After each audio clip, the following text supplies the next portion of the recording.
Alright everyone, we've made it to the first confrontation with Wilson Fisk here in issue number 6 of Ultimate Spider-Man. This starts off like any other Spider-Man story, with Peter coming home having been completely brutalized. His whole family is eating breakfast and MJ runs over to check on him before May accidentally lets slip that he must have gotten all beat up doing superhero things because she was so worried about him. MJ asks what exactly she means by that, and Peter decides that now is definitely the time to come clean. Last night, Peter and Harry were staking out Wilson Fisk's residence, and Harry says once the guards have finished their sweeps and take their post outside, they'll make their move. Peter isn't really comfortable with it since, he's gonna be breaking the law for the first time in his life, and Harry responds that it's a necessary evil. He does use Peter's real name here though, and Peter's like, well man, come on, let's not use our real name since we're in disguise, and that kind of defeats the whole purpose, so, they need some code names. Harry says that they don't have code names, but Peter's like, well, actually, we do. Well, you do. The whole public has taken to calling you the Green Goblin. Harry isn't happy at first about that since he didn't get to pick out his own code name, so Peter's like, okay, what do you want to call yourself? But he's like, actually, I kind of like the Green Goblin. They decide it's time to make their first move though, and they bust through the window to a completely unsurprised Fisk. He's got cameras all over the city and he's actually just been watching the two of them stake out his place for days. He was beginning to wonder if he was actually going to have to invite them in. Harry says Fisk's assassin told him everything he knew, so now Harry knows that this network goes much deeper, but he wants to know exactly how much deeper. So I guess the torture did end up working.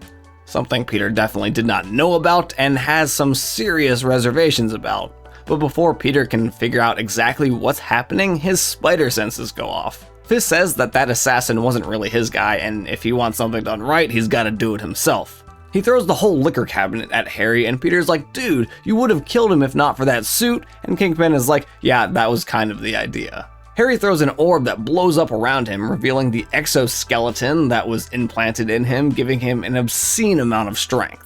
He punches Harry so hard, his helmet shatters, and for a brief minute, Harry actually thinks he's going to die. Luckily, Spider-Man intervenes, but also starts to get pulverized until Harry is able to get his glider to come in and destroy the entire floor, giving the two of them enough time to escape.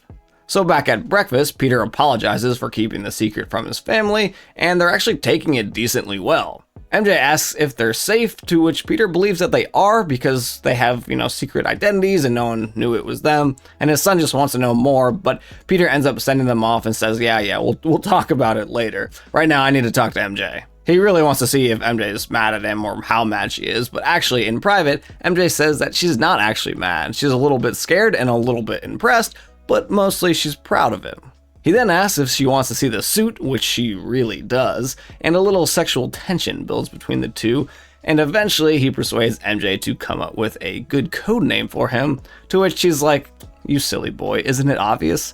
You're Spider-Man.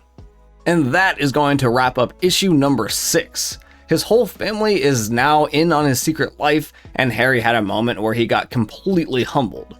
I know he's going to be working very diligently now to improve his suit and make sure he's not caught off guard like that again the next time. I think Peter is going to have to seriously consider if he's okay with the tactics that Harry is employing right now, and really, ultimately, I do not believe he's going to be okay with it, which is going to lead to a really interesting conflict between them in the future.